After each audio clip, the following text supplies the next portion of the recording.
はじめまして、R スタートアップスタジオの海外事業部を担当しております、倉木拓郎と申します。今回はNuraLoop、日本での発売を記念したインタビューということで、ニュラの CEO、ドラガンさんをお迎えして、NuraLoopの秘密とお伝えしていけたらと思います。今回、このNuraLoopと私が今つけているものなんですけれども、こちらの製品、NuraLoopという素晴らしい製品です。私がこのNuraLoopを初めて使った時の感想なんですけれども、今まで聴いていた音楽が全然違うように、聞こえました。本当に、なんていうのかな、ここら辺で音が鳴ってる、ここら辺でベースが鳴ってる、ここら辺でギターが鳴ってる。しかもギターのそのフレーズの、そのギターのコードの移動する時のギターの鳴りの音とか、もう声や音がすごく今までとは違うように聞こえてきて、すごくとっても、興奮しました。で、素晴らしい製品を作ったなと思いましたし、これはもう体験型ですので、今日はなかなか皆さんまだ体験する機会がないので、CEO であるドラゴンさんにいろいろお話を伺いながら、NuraLoop、そしてNuraという製品の秘密について、伺っていきたいと思います。それでは早速ですが、ドラゴンさんにインタビューしてみたいと思います。So my name is Tak. I'm from our startup studio, and I used to live in New Zealand. I grew up in New Zealand. Yeah, I heard that some people from your company are also from New Zealand. Is that correct? Yes, we have several folks from New Zealand. One is based in New Zealand. We have several who are based in Australia, and one who is now in California. But we have about half a dozen New Zealanders. Okay, cool. I grew up. I spent about 8 to 10 years, 10 years in New Zealand, Auckland. Mm-hmm. So I have a little bit of Kiwi accent, I guess. Are you a supporter of the All Blacks? Yes, I'm a big fan of. Oh, excellent. So yeah, you must be excited about our partnership. That's true. Yeah. So we had a great World Cup last year, and I went to see the few games, and really. But to be honest, about rugby isn't that popular in Japan. Mm-hmm. So it is everybody knows what All Blacks is, but nobody knows how to play rugby, kind of. So, So what is the number one sport in Japan? Is it baseball or soccer? It's baseball and soccer. Okay. Yeah. Mm-hmm. All right. Yeah, because we're not big. Rugby, the players need to be huge and big to play rugby, right? Yeah, that's right. Japanese, we're small. So that's one of the reasons, I guess. Well, I grew up playing soccer myself, so that's my sport. Oh, is that right? Me too. I play soccer too. Oh, excellent. Who's your team in the J League? J League team, favorite one? Used to be Kashima Antras, Yeah. Uh-huh. That's the team that Zico made, kind of. I'm a supporter of Nagoya Grampus because of Pixie, Dragan Stojkovic. He's from my hometown. Oh, is that right? Well, yeah. Pixie, I know Pixie Stojkovic. Yeah. So where are you originally from? I'm originally from Serbia. In fact, Pixie and we have the same first name, Dragan, the exact same name. I see. So I was born in Serbia, but I've lived most of my life in the U.S. in California. I see. Got it. So, do you have any questions about us? Well, our startup studio, I'll just explain about what our startup studio is. Like, we help startup companies, and we are not the co-working space, but we are incubation studio. We have several sources like design team and business team and marketing team and promotion team, and we work together to help many kinds of startup companies in Japan. So for this project, it's not our normal thing, but we sometimes help the companies from overseas to promote in Japan. Mm-hmm. Okay, got it. Yeah. but we do also help Japanese companies to promote to overseas as well. Do you speak Japanese a little bit? I think I can count to 10, or I used to be able to. I learned when I was a child. Let me try. 1, 2, 3, 4, 5, 6, 7, 8, 9, 10. Did I get it right? Yes, great. 1から10までだけ数えられるそうなので、数えていただきました。こんなユニークな、こうやってとっても親しみやすいドラゴンさんですが、ドラゴンさんにいろいろ質問をそれでは早速していきたいと思います。Okay, so I start the very simple questions first.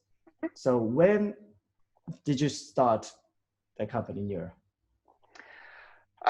The company started as an idea in 2015 that we talked about. And so the idea started in 2015 and we started the company in 2016. 2016 was when we left our previous jobs and dedicated ourselves to Nura. Okay, and how you started? Like, you know, it all began as a conversation over beers about what an amazing age we live in for being a music lover. Because we now have all the world's music that's ever been recorded at our fingertips. And if you think about it, there used to be a time when the only way you could listen to music was to listen to a live performance. Now, anything that has ever been recorded, even if it's from a different part of the world, even if it was recorded decades ago, we can have it, we can enjoy it anywhere at any time. And we talked about the technological innovations that made this possible all throughout history.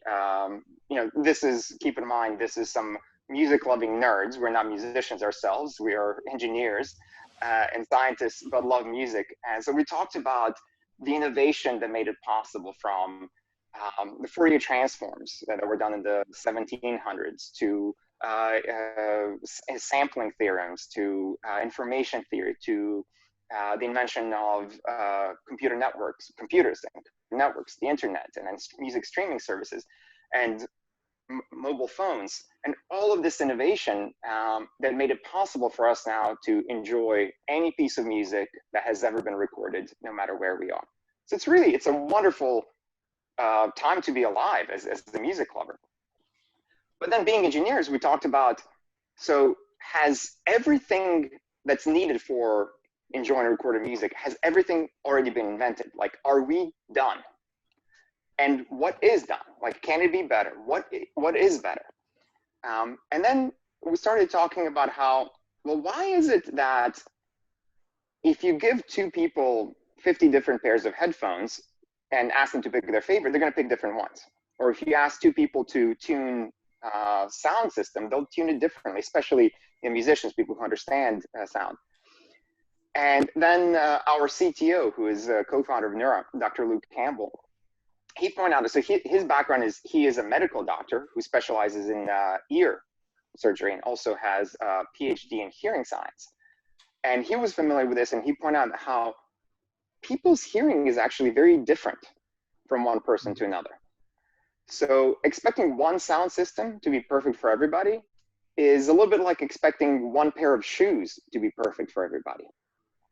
But if you can understand the person who's using the device, you could make a perfect match. So the idea was, if we could somehow automatically measure and understand how a person hears, we could then make a sound system that would adapt itself to be a perfect match for the listener. Mm-hmm. Well, that's a very good story and a very good reason to. I mean, it turns out, the funny thing is, it turns out that people's hearing is even more different and more diverse than people's voices are. So again, just like, you know, expecting one pair of shoes to be perfect for everyone, from a little child to a basketball player, just not possible because their feet are different. Similarly, having one sound system be a perfect match for everyone is impossible because their hearing is different. So that's why you called your products with like introducing the full color of music. Is that right? Exactly. That's why we use the phrase delivering music in full color. because what happens is, let me explain this way. Like, your hearing, and any person's hearing, will naturally be more sensitive to some tones than other tones. And if you're listening to sound that happens to be in a region, like an instrument, that happens to be in a range of tones where your hearing is a bit less sensitive, if it's just that one instrument playing, you'll hear it no problem. But then if a second instrument joins in a range of tones where your hearing happens to be very sensitive, then the second instrument overpowers the first one to your ears. So your ears now hear the second instrument clearly, but not the first one as much anymore. It's a little bit like if you're looking at somebody's face and the sun is behind them, you can't see their face clearly because the sun is just too strong. And then if you make the sun, you block out the sun, make it a little bit more dim, then the face becomes clear again. So similar thing with music. Nobody can hear all tones with equal sensitivity. And what we do is we balance out how strong the signal is in the areas where you're more sensitive and the tones where you're less sensitive. And that gives you the ability to actually hear all of the tones at the same time. And that's what we say, it delivers music in full color. Basically, our technology matches the headphones to how you hear and allows you to hear a lot more detail, a lot more clarity, the full detail and the full clarity of your music. I see. Thank you. Because, we have a similar word in Japanese. We call neiro. We write it as like sound and color, neiro. It sounds like a Nura, but it's a neiro. It sounds like a Nura, but yeah. So we have a sense to feel the colors in music originally as Japanese, kind of. But so when I first saw your, the message, I thought that's very not really foreign, overseas words and the phrase. But I said that's a great coincidence, a great match. Between the name Nura and Neiro in Japanese. Yeah. Can I ask you a little bit more again about the process? How you started with the doctor about the children with hearing loss, the research about it. Can you hear a little bit more about it? So I'd like to ask you more about the research on with the doctor about children with the hearing loss. Yes, absolutely. So my background is in electrical engineering. I grew up as a music lover who had no talent for playing music. My skills were more in electrical engineering, and I did signal processing. My partner, who's our chief technology officer, Dr. Luke Campbell, is a medical doctor who specializes in ears, in ear surgery. Luke is also a PhD in hearing science.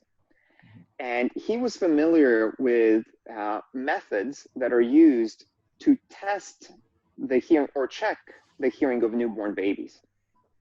So when a baby is born and you want to check if the baby's hearing is okay, if the baby can hear, there's no way to ask the baby will not answer.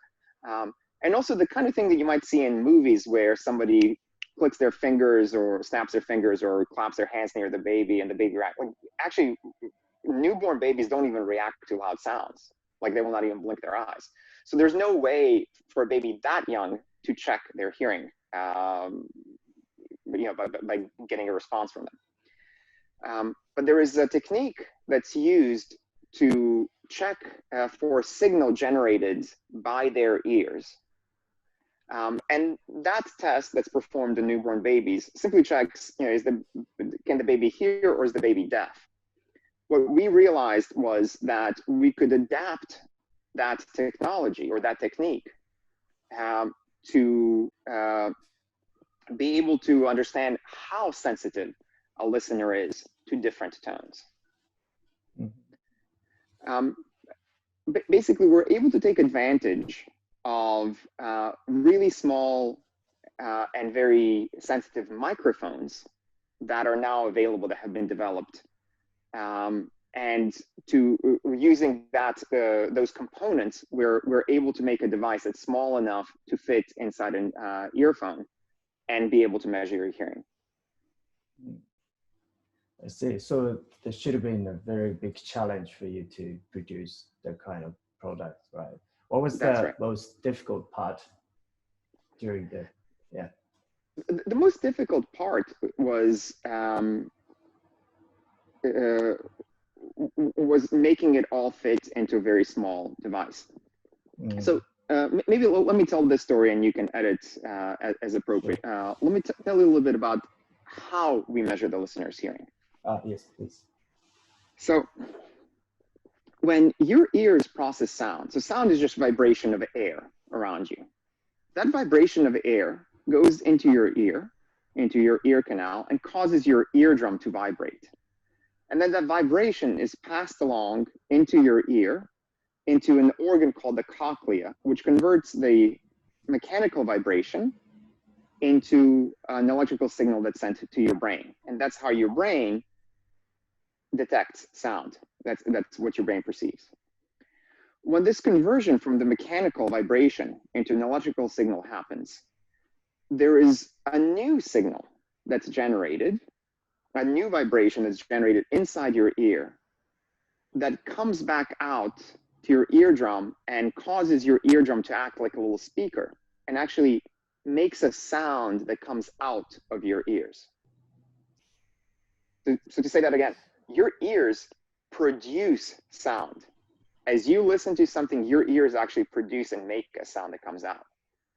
It's a very, very tiny sound. That sound was actually first predicted based on mathematical models of the human ear back in the 1940s. Now, back then, they couldn't even measure this because the sound is so tiny. And then 30 years later, in the 1970s, they finally had microphones sensitive enough to be able to measure this sound and confirm, yes, it happens, and it happens the way it was predicted. Fast forward another 30 years, that technique was used in hospitals to check the hearing of newborn babies. But the equipment that they use to check the hearing of newborn babies is very large. So they bring it in on a cart, actually. They plug it into the wall, and they put these little headphones in the baby's ears. In fact, I have photos of my baby the day that he was born, when they did that test for him. So all that is to say is that it's a very difficult challenge to measure this tiny sound that is produced by your ears. It took people a very long time to be able to measure it at all. And at first, they were doing it with very large equipment. So for us, the big challenge was to shrink all of that into a device that's, small enough to fit in your ear. Okay, next question. Can I ask you the next question then? Please. What do you expect to Japanese customers about Nura? What would you like to, explain to them? First of all, I just want to say that I really wish that I had a chance to come visit Japan this time. Unfortunately, because of COVID, travel is more restricted. I should tell a personal story. Growing up in Serbia, the one country that was really wanted to visit, that was my childhood dream, was to visit Japan, actually. Because growing up, I played the game Go, the board game. And actually, my father was a Go player. He was 3 times he was the champion of Yugoslavia, and had a chance to come to Japan for the international world championship of Go. So every time he came back with stories, with photos, and I was always fascinated by Japan, which is why I know very few words in Japanese. So I'm now very excited to have Nura's technology, Nura's product also available in Japan. And I have in my previous life worked with Japanese companies, and of course, as a consumer, have a lot of Japanese made products. I know how much Japanese people value high quality of product and high quality of experience. And we're very excited to be able to deliver this great experience of listening to music to the Japanese market, and very excited to hear the feedback from the Japanese market. Great, thank you. Well, playing Go, is that the white and black and white Yes. game? Wow, yes. That's very old game, which Japanese. Right. Yeah, but that looks like a house logo of your Nura. Yeah, sort of. Yeah, I guess if you put these two together, it would be like a Go. Yeah, that's what I thought. Yeah. But as you said about the COVID, so the world is changing a lot right now, and Right. yeah. And what is the vision? What is your vision for like this new normal world? At Nura, our goal or purpose is to revolutionize how people experience music. And nowadays with COVID, people listen to music at home and through digital channels more than ever.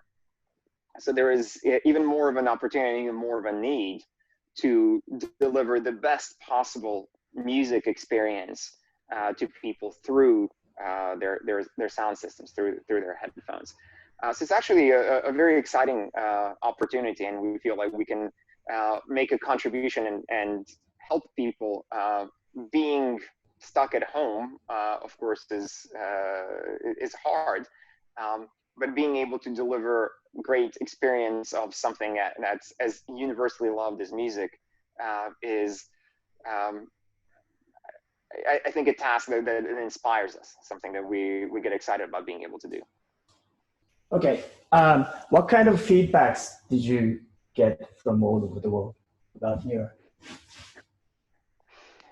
I have to say, my favorite thing about being CEO of Nura is actually showing people, letting people try Nura products for the first time, and letting people experience that music in full color for the first time. People will get big, bright smiles on their faces when they try it. There's usually a wow moment. Every now and then, people even cry when they try it for the first time. Mm. And that just feels fantastic.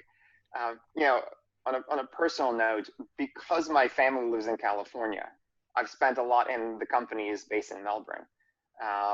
I've spent a lot of time away from family, and every night before going to sleep, I would watch a video of my kids and a video of somebody crying while listening when trying Nura for the first time.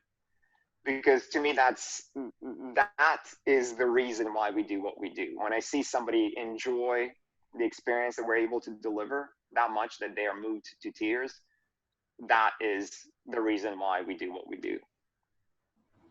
Very great. Yeah, when I first tried it, I was like, I couldn't stop dancing. Yeah. What did you listen to? I listened to John Mayer's songs and Maroon 5's. Yeah, because I used to be a musician as well, and I played the guitar. Oh, excellent. So I like, I heard that those the fingertips that between the flits and the strings, texture of the voice, like like a lippy sound and dry voice, depending on singers. I could hear that, and then bass is behind, and the position of the instruments. So I was so amazed, and yeah, I thought that, wow, this product is like a, you know. Oh, wonderful. Honored to hear that. Okay, so from the feedbacks from the people from the world, first you made the NURAPHONE, right? Yes. And then you right. your team decided to make a NuraLoop by the requests from the customers or something. And what was the reason to produce this product, NuraLoop? I'd like to talk about NuraLoop more now. Our first product was the NuraPhone, which was an over-ear device, over-ear headphone. And we got very good feedback from our community, from our users, especially from musicians. So musicians loved the sound experience. And many of them said, I'd love to be able to use this when I'm performing live, when I'm on stage. But I can't wear over-ear headphones when I'm on stage. Can you put this technology in something small enough to fit inside the ear? And that was actually the reason behind the form factor of the NuraLoop. We wanted to make it such to give it this hook, this loop behind the ear, so that it stays tight in place, so that even as you move, it will stay in place. So we realized that if we make a product that professional musicians would be happy with, then consumers would be happy with it as well.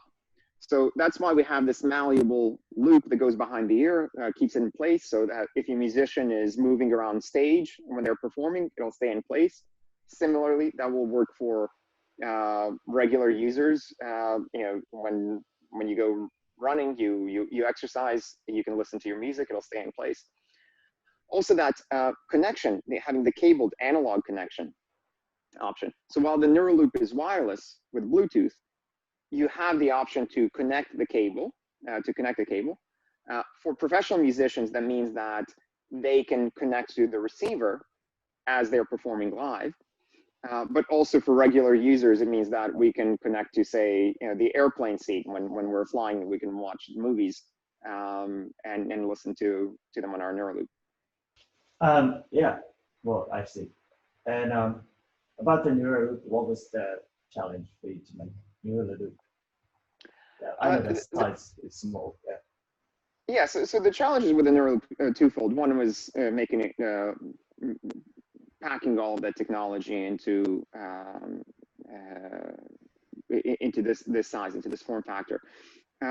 Also, there were things like we had to use completely different components in the NuraLoop. So we didn't use any of the same parts that are in the NuraPhone, again, because of size limitations, including the battery. The battery is much smaller, so you had to have more power efficient components. So the main chip that our software runs on that's inside the NuraLoop is a completely new one. And that was actually, we had to wait for one that wasn't even in production, fully in mass production at the time when we started the NuraLoop. So we had to wait for that chip to be ready in order to be able to port all of our software onto the NuraLoop. Also, the cable here ended up being quite a challenge, making it flexible so that it can change, it can be bent, but then once you put it in a certain shape, it stays in that shape. And we want to be able to make it such that it's robust, so you can bend it back and forth thousands of times and still have it be robust. So that was also a challenge that took some time to get right. All right, so that's the last question one, because could you give the short message to the Japanese customers? I'm very honored to be able to deliver our technology and our experience to the people of Japan. Growing up, the one country that was really most excited to visit, foreign country that was excited to visit, was Japan. And I look forward to being able to come and visit Japan as soon as COVID is over and travel is enabled again. Okay. Can you give like a enjoy NuraLoop or something like that. Okay. Should I say the whole thing again and add that at the end? No, that's okay. You can just give me that short one. So, okay. Anyway.